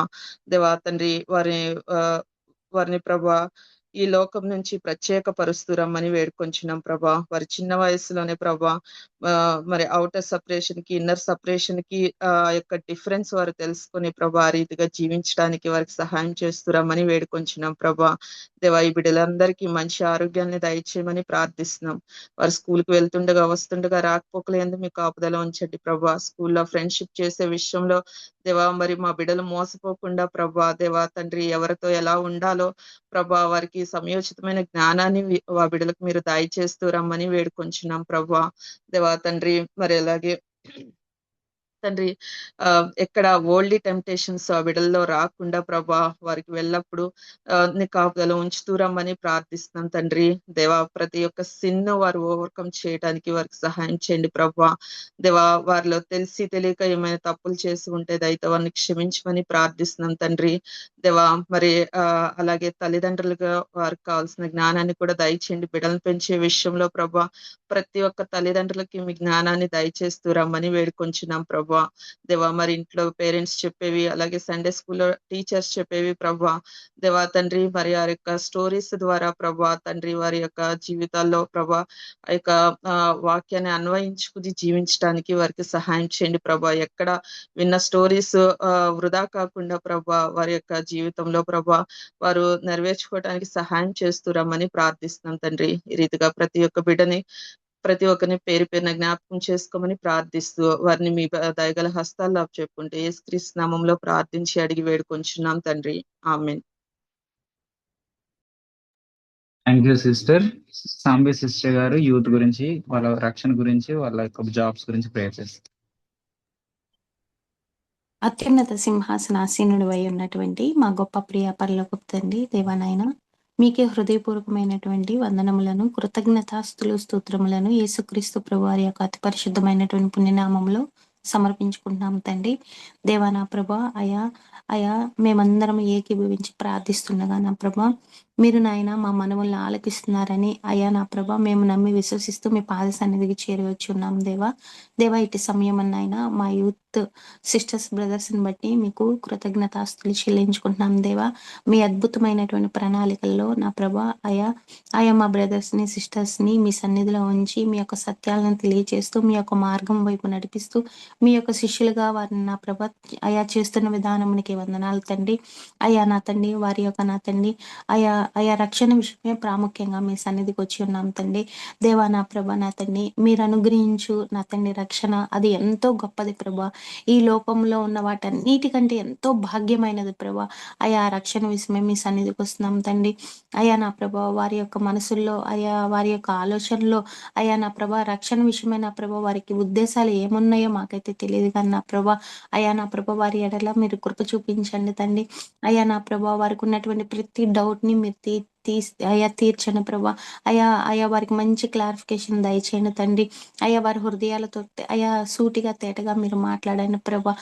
నా ప్రభా వారి విషయం నా తండ్రి మీరు కార్యం జరిగించండి తండ్రి. మీరు వారిని ఆకర్షిస్తే గానీ వారిని మీ వద్దకు రాలేరు ప్రభా. నా ప్రభా మీ వైపు స్టాండ్ తీసుకోలేరు ప్రభా తండ్రి. మీరు ఆకర్షించండి ప్రభా. మీ యొక్క జీవ వాక్యము ద్వారా నా ప్రభా వారిని మీరు బలపరచండి తండ్రి. మీకు వందనాలు దేవా. రక్షణ తీసుకోవాల్సినటువంటి మా సంఘంలో ఉన్నటువంటి సహోదరుల్ని మీరు పేరు పేరున జ్ఞాపకం చేసుకోండి ప్రభా. వారికి రక్షణ భాగ్యం దయచేయమని వేడుకుంటున్నాం తండ్రి. మీకు వందనాలు ప్రభా. నా తండ్రి మేము అనుభవిస్తున్నటువంటి ఆ రక్షణ ఆనందము మా తోటి సహోదరులు ఆనందించాలని ఆనందంలో పాలి భాగస్తులు కావాలని మేము ఎంతగానో ఆశపడి నా ప్రభా మేమందరం ఏకీభవించి ప్రార్థిస్తున్నాం ప్రభా. మా మనవల్ని మీరు ఆలకించి ఆ కార్యాలను నా తండ్రి మీరు జరిగిస్తున్నారని నమ్మి విశ్వసిస్తూ కృతజ్ఞతాస్తులు చెల్లించుకుంటున్నాం తండ్రి. అదే రీతిగా నా ప్రభా జాబ్స్ కొరకు ప్రయత్నిస్తున్నటువంటి మా యొక్క సహోదరులను బట్టి నా తండ్రి మీ సన్నిధికి వస్తున్నాం ప్రభా. మనోహర్ బ్రదర్ని, ఇమానియల్ బ్రదర్ని, ప్రదీప్ బ్రదర్ని, ఉదయ్ బ్రదర్ని నా ప్రభా నా తండ్రి బ్రదర్ని మీరు జ్ఞాపకం చేసుకోండి ప్రభా. అదే రీతిగా జ్ఞాపకం చేసుకోండి ప్రభా. నా ప్రభా వారి యొక్క నా తండ్రి జాబ్ విషయాల్లో వారు ప్రయత్నిస్తుండగా నా ప్రభా వారి ప్రయత్నంలో మీరు తోడై ఉండండి దేవా. ఇప్పటి వరకు వారి ఎడల మీరు అనుగ్రహించినటువంటి సమస్తమైనటువంటి నా ప్రభా సహాయాన్ని బట్టి మీకు వందనాలు చెల్లించుకుంటున్నాం తండ్రి. జాబ్స్ కావాల్సినటువంటి ప్రతి స్కిల్ ని నా ప్రభా వారికి మీరు అనుగ్రహించండి తండ్రి. మీరు ఏర్పాటు చేసినటువంటి మీ ఉద్దేశంలో మీ ప్రణాళికలో ఉన్నటువంటి జాబ్స్ వైపు నా తండ్రి వారి యొక్క అడుగులు పడుటకు మీరు కృప చూపించండి తండ్రి. ఎక్కడ నా ప్రభా నా తండ్రి ఏ విషయంలోనూ కాంప్రమైజ్ కాకుండా మీ యొక్క నీతిని రాజ్యమును వెతికే విషయంలో వారు నా తండ్రి రాడికల్ గా ఉండటానికి మీరు సహాయం దయచేయండి ప్రభా. మీరు వాగ్దానం చేసి ఉన్నారు కదా ప్రభా మీ నీతిని రాజ్యాన్ని వెతికితే ఏది అవసరమో అది ఇస్తా అన్నారు కదా ప్రభా. నా ప్రభా నీ నీతిని విషయంలో నా ప్రభా వారు రాడికల్ గా ఉండటానికి సహాయం దయచేయండి ప్రభా. నమ్మదగిన దేవుడు ప్రభా నాయన నా ప్రభా నా తండ్రి నీకు అసాధ్యమైనదంటూ ఏది లేదు ప్రభా. నిన్ను నమ్మిన వారిని నువ్వెంత మాత్రం త్రోసివేసే దేవుడు కాదు ప్రభా. అయ్యా నా ప్రభా, నిన్ను విశ్వసించిన వారిని నా ప్రభా అయ్యా తోకక కాదు కానీ తలగా ఉంచుతా అన్నావు కదా ప్రభా. మా యొక్క అయ్యా యూత్ సిస్టర్స్ బ్రదర్స్ నా ప్రభా అయ్యా నా తండ్రి, మీరు నా తండ్రి బ్లెస్ చేయమని వేడుకున్నాం ప్రభా. వారికి మంచి జాబ్స్ దయచేయమని వేడుకున్నాం ప్రభా. ఇప్పటి వరకు జాబ్స్ ఇచ్చినటువంటి వారిని బట్టి మీకు కృతజ్ఞతాస్తులు చెల్లించుకుంటున్నాం తండ్రి. అయ్యా వారి జాబ్లో నా ప్రభా నా తండ్రి కావాల్సిన స్కిల్స్ని ఇచ్చిన ప్రభా, వారిని స్థిరపరచండి, బలపరచండి ప్రభా. ప్రతి దానికి మీ పైన ఆధారపడేటువంటి కృపను నా తండ్రి వారికి అనుగ్రహింప చేయమని వేడుకుంటూ దేవా నా ప్రభా మా ఈ మనవులన్నింటినీ మీరు అంగీకరించారని విశ్వసిస్తూ యేసుక్రీస్తు ప్రభు వారి యొక్క అతి పరిశుద్ధమైనటువంటి పుణ్యనామంలో హృదయపూర్వకంగా బ్రతిమాలి వేడుకుంటున్నాం పరమ తండ్రి. Amen. Thank you sister. Divya sister గారు యవనస్తుల మ్యారేజెస్ గురించి ప్రేర్ చేస్తారు.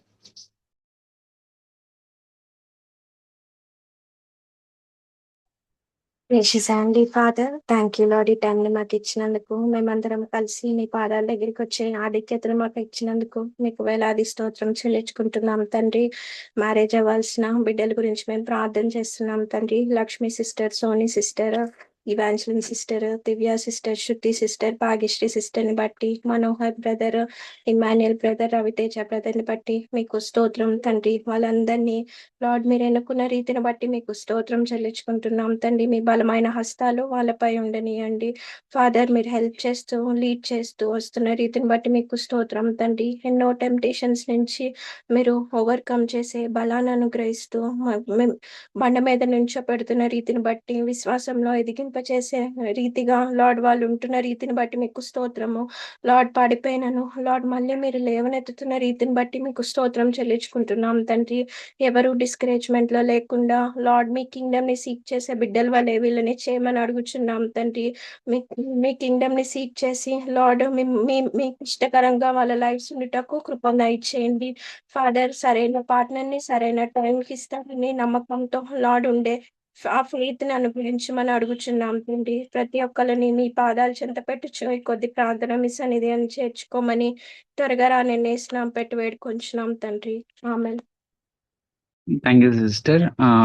అందరం కలిసి ఏకీభవించి మీటింగ్స్ గురించి ప్రార్థన చేద్దాము.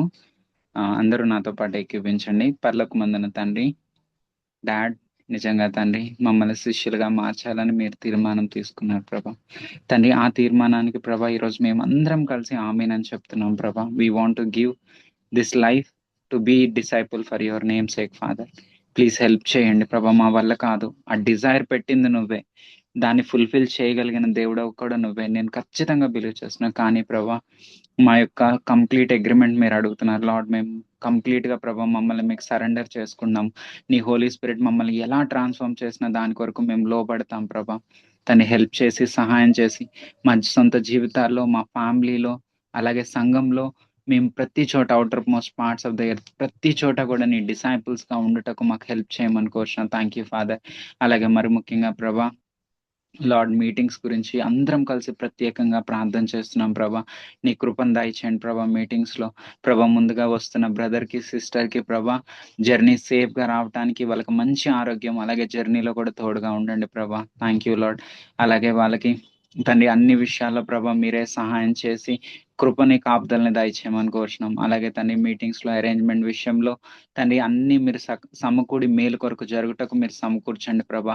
తండ్రి ఎలక్ట్రిసిటీ కానీ ప్రభా తండ్రి ఆడియో వీడియో రికార్డింగ్, సాంగ్స్ పాడే బ్రదర్స్ పైన, అలాగే తండ్రి ట్రావెలింగ్ చేస్తూ ఇతర సంఘాల్లోంచి వస్తున్న ఫ్యామిలీస్ గురించి ప్రభా, అలాగే తండ్రి ఫుడ్ అరేంజ్మెంట్స్ ప్రభా, ఇంకా ప్రతి దాంట్లో కూడా నీకు ఆబ్దాలను దయచేయమని ప్రభా. అన్నిట్లో కూడా నీ హోలీ స్పిరిట్ ఫుల్నెస్ దయచేయండి తండ్రి. ఈ కూడిక ప్రభా యవనస్తుల గురించి ప్రత్యేకంగా ఆదివారం చేస్తుండగా ప్రభా వాళ్ళ హృదయాల్లో ప్రభా మీరు నాటండి ప్రభా.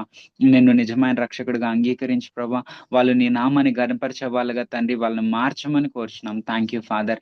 అలాగే ప్రభా తండ్రి మాట్లాడుతున్న అభిషేకించండి బ్రదర్ని ప్రభా.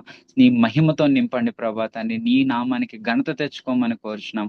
అలాగే తండ్రి మా ఎల్డర్ బ్రదర్ ప్రమోషన్ విషయంలో మరోసారి నీ దగ్గరకు వస్తున్నాం ప్రభా. మా బ్రదర్ని ప్రభా తండ్రి విజయవాడ ప్రాంతంలో ప్రమోషన్ దయచేయమని కోరుచున్నాం. అలాగే 2 days ప్రభా ఆ యొక్క ఎగ్జామ్ డ్యూటీస్ లో మీరు చూపించిన కృపను బట్టి వందనాలు చెల్లిస్తూ తండ్రి సహాయం చేసినందుకు నీకే వందనాలు చెల్లిస్తూ లార్డ్ సంఘంలో తండ్రి అందరికీ ప్రభా ప్రార్థన రిక్వెస్ట్ పెట్టిన ప్రతి ఒక్కరికి మీరు స్వస్థత దయచేసినందుకు థ్యాంక్ యూ. అలాగే తండ్రి ఇంకా ప్రభా స్వస్థత రావాల్సిన బిడ్డలు ఉన్నారు, వాళ్ళపైన కూడా నీ కృపను దయచేసి స్వస్థతను దయచేయమని కోరుచు ప్రభా. మా సంఘాన్ని మీరు ప్రేమిస్తున్నందుకు వందనాలు చెల్లిస్తూ సంఘాన్ని కాపాడినవాడు, నిలబెట్టేవాడు, రేపు తండ్రి కొనసాగించేవాడు నువ్వే గనుక నీకే ఘనత మహిమ ప్రభావాలు ఆరోపిస్తూ అత్వల్ల రాబాను తన ఏసునామను బతిమలాడి వేడుకొని నడుచున్నాను తండ్రి. Amen. Thank you brothers and sisters. కూడికి ఇంతటితో ముగిసింది.